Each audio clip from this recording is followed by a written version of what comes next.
Todos os reis de Israel. Todos os reis de Israel têm a sua história escrita, relatada, vacionada dentro desses livros. Fala a história dos primeiros reis, fala a história dos últimos, dos primeiros, ou seja, a história de todos os reis de Israel está escrita aqui. A Bíblia diz que o primeiro rei de Israel, Saul, ele começou a reinar pela vontade do povo. Você conhece muito bem a história. O povo rejeita a direção de Deus. O povo quer um homem igual às outras nações. Deus separa Saul pela vontade do povo, não pela vontade de Deus. Porque tem muita coisa, irmão, que Deus entrega pela vontade do homem, mas a sua vontade não é. Tem muita coisa que Deus te entrega porque você insiste, mas Ele pensa assim: eu vou te entregar, mas a minha vontade não está aí. Eu vou até permitir, mas a minha vontade não está neste caminho. Deus entrega Saul para o povo começa a ser governado pelo homem. A Bíblia diz que o governo de Saul começa a se estender. Saul começa a ter filhos, e o primeiro filho de Saul tem o nome de Jonatas. A Bíblia diz que o nome de Jonatas é o nome de um guerreiro, aquele que nasceu para guerrear, aquele que nasceu para ir à luta e vencer. A Bíblia diz que quando o reinado de Saul começa a se estender, ele começa a ter descendência, ele começa a ter vários filhos, e automaticamente os netos aparecem.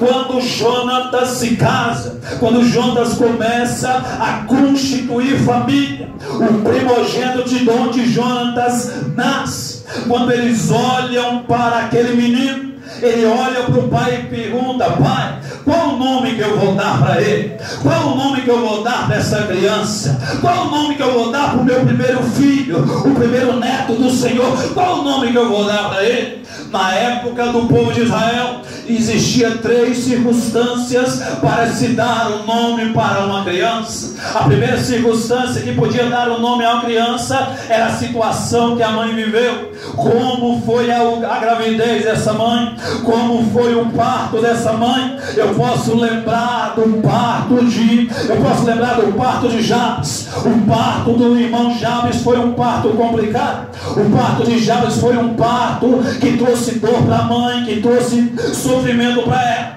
Quando ele nasce, ela olha para ele e diz: esse menino vai se chamar Jabes, porque ele me trouxe sofrimento. Eu posso olhar para a história de Rebeca, se não me falha a memória. A Bíblia diz que quando foi nascer o filho de Jacó, o filho de Raquel, melhor dizendo, quando foi nascer o filho de Raquel, o menino começou a dar contração na sua barriga, e quando ele nasceu, ela estava quase morrendo.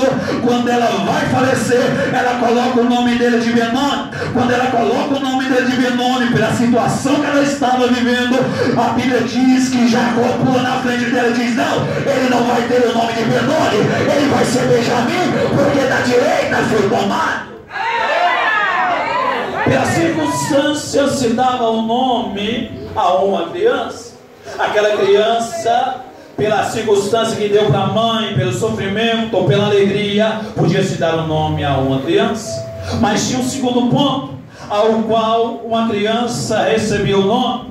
A Bíblia diz que quando Deus foi trazer o nosso Senhor Jesus à existência, Ele revela Maria, e automaticamente também revelou a Isabel o nascimento de João Batista. A Bíblia diz: ei, esse menino que está no teu ventre vai se chamar Emanuel.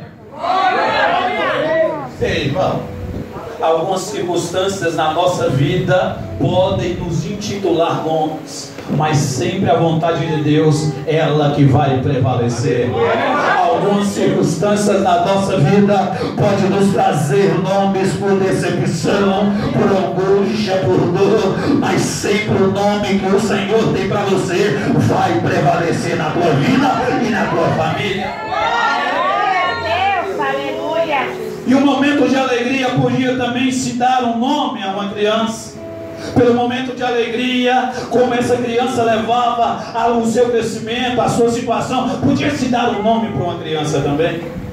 Eu posso intitular várias pessoas que receberam o nome pela circunstância que estava, pelo jeito que nasceu. Eu posso lembrar de Jacó. A Bíblia diz que quando Jacó estava nascendo com seu irmão Esaú, a briga que ele estava tendo no ventre entre um e outro, mas quando Esaú nasce, a Bíblia diz que ele estava abocanhado com as duas mãos no carcanhar do seu irmão. A mulher olha, a parteira olha e diz: esse menino é muito interessante, esse menino não pode ter outro nome, esse menino tem que chamar Jacó, porque ele agarra com força. Pastor, mas eu achei que o nome de Jacó era suplantador, enganador. Ele ganhou esse nome depois do crescimento, porque no ventre ele garrou o carcanhar do irmão e disse: ei, se eu pudesse sentar no lugar dele, eu ia ser o primeiro. Ei, irmão, pela circunstância das nossas vidas, pela circunstância daquilo que nós lidamos com a situação, muitos nomes nos é dado. Quando Jonatas e Saul se reúnem para olhar para aquele menino que estava acabando de nascer, o menino primogênito do primeiro príncipe de Israel, eles olham para ele e dizem: nós podíamos dar um nome para ele de honra. O seu pai é guerreiro, você é guerreiro, meu filho, então vamos dar um nome de honra para ele. Vamos chamar ele de Meribe Baal. Pastor, mas por que Meribe Baal? Quando eu olho de Baal, eu lembro de um Deus cananeu. Não, na época de Saul, Deus cananeu não era conhecido ainda como Baal. Na época do rei Saul, Baal era conhecido como Senhor, porque o nome, a tradução de Baal significa Senhor.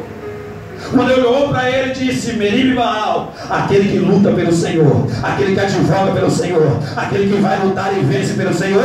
Esse nome foi traçado para Mefibosete. Esse nome foi traçado para ele ir para a guerra, para ele lutar, para ele olhar